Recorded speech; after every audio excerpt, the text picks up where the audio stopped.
Yo, so I'm back with another episode for you, and in this episode I am going to be doing a service on the BMW S1000RR bargain bike.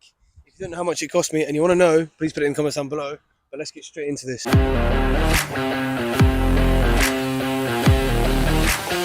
So today I'm going to be doing a full oil change and a filter change. The first thing that I've done in preparation for doing this service is heat the bike up, because it just makes it easier and quicker for the oil to then run out. So I heated it up to temperature, maybe like 5 minutes. It doesn't take long for this bike specifically to get up to temperature. So yeah, when we undo the sun plug, the oil will flow out relatively fast. But the first mission is getting these fairings off so we can get to the oil filter and the sun plug. So I'm going to do that now. Another tip is also to use like a little bit of Tupperware or something like that, so therefore you don't lose your screws. To retire into the garage as it's now starting to rain.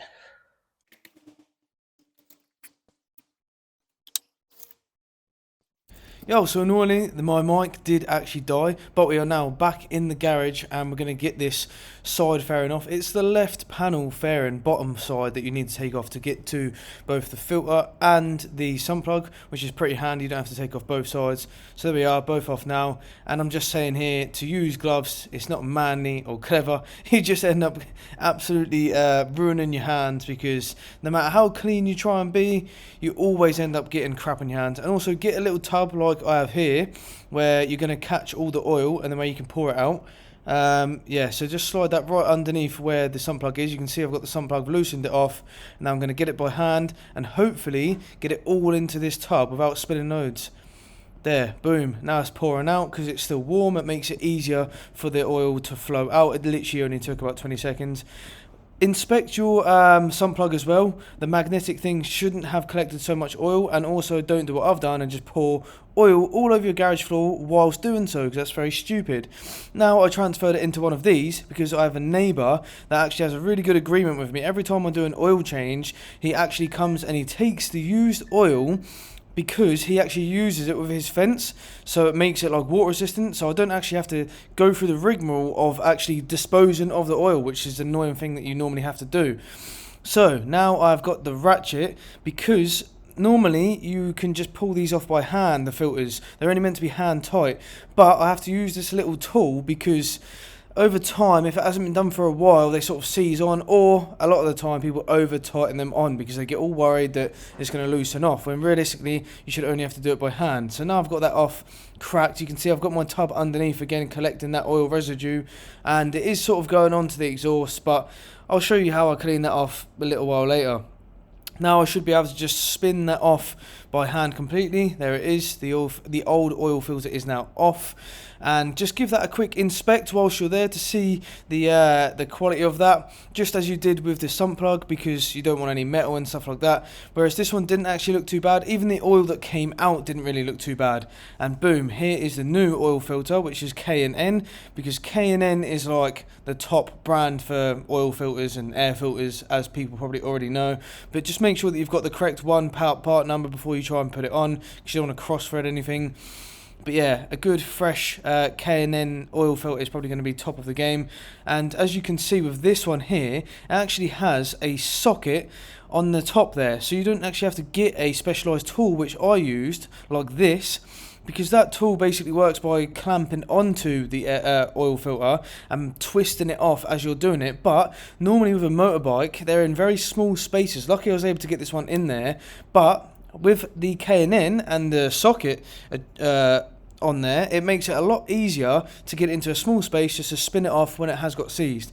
Use a little bit of the old oil, or you can use the new oil, doesn't really matter, just to go around the seal, just so we get a good nice tight seal once we actually hand tighten this on. And I actually pre-fill the oil filter a bit, as you can see there, because when you go to start this bike up, when you've done the oil change, it's going to have no oil in the engine, no oil in the filter. It's going to be completely dry, and it's not going to be that good for the bike realistically, just starting up completely dry. Putting that bit of oil in there isn't going to make it spill out when I go to turn it on, because it absorbs into the filter itself, so it just helps it not have so much of a horrible dry start when we go to kick it back on. And then there's the new sump plug as well with the new washer. You can actually use your old sump plug if it's in good condition normally, as long as you've got all the shards of metal off if there was any, and you've replaced the crush washer. That's a big key thing. There we are. Now I'm just cleaning up the entire area of the oil residue all on the bike because it landed on the exhaust, because that's just the design of where it is. Get some brake cleaner on there and also clean up the whole surrounding area. The reason that this is actually beneficial to do is because when you clean the whole surrounding area, if you then have a problem in the future, say you've then had an oil leak, you can immediately see where that problem is coming from and have that part replaced, have that gasket replaced, or whatever you need to do. If it's covered in old oil residue or even grime from the road or anything, and then you have a leak, it's really hard to see. Sometimes you can go ages without even noticing you have a leak. There's the new oil what I've got. That is 10W40 oil, which is like the gold standard, and it's castor oil or whatever that top brand is. I can't even remember, but you basically probably already know what that brand is. And the oil filler cap on this side here, where you fill up the oil, has been absolutely mutilated by some goons because they've probably used the wrong tool at some point and just rounded off the inside.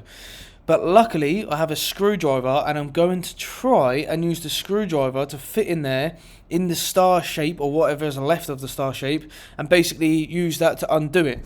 And luckily enough, for me, that actually did work, as you can see right there. So all that's left to actually do is to fill up the bike with oil. Now you can look up how much oil your bike has, or this bike has, but what I'm going to do is, as it's upright and it's on a rear stand, I'm just going to look at the eyeglass. I'm going to fill it up until the eyeglass goes to halfway. The eyeglass is just the thing that you look at when you're seeing how much oil is in your bike. And then I'm going to put the oil cap back on, I'm going to start the bike, let it get up to temperature, and then I'm going to let it cool down for 2 minutes, see where it's at, and I'm going to keep on doing that until once it's cooled down, it still remains at the halfway point. And then we are sorted. My last tip is, you see that I was holding that water bottle, the top of the water bottle cut off. Most bikes you can actually use that as a funnel to funnel in the oil. However, this bike, the diameter must be slightly smaller because it didn't fit on, but I ended up using an oil funnel anyway, which makes it a hell of a lot easier. But yeah, that is it. I've maybe done this 3 times through until the oil manages to actually sit at that halfway point after it's gone round the system and it's gone into the oil filter, etc. So that is it. That is how you do the oil and filter change on the BMW S1000RR. Hope you enjoyed the video. Please like and subscribe. Check out the rest of the videos on the channel. Until next time, let's make some gains. Boom.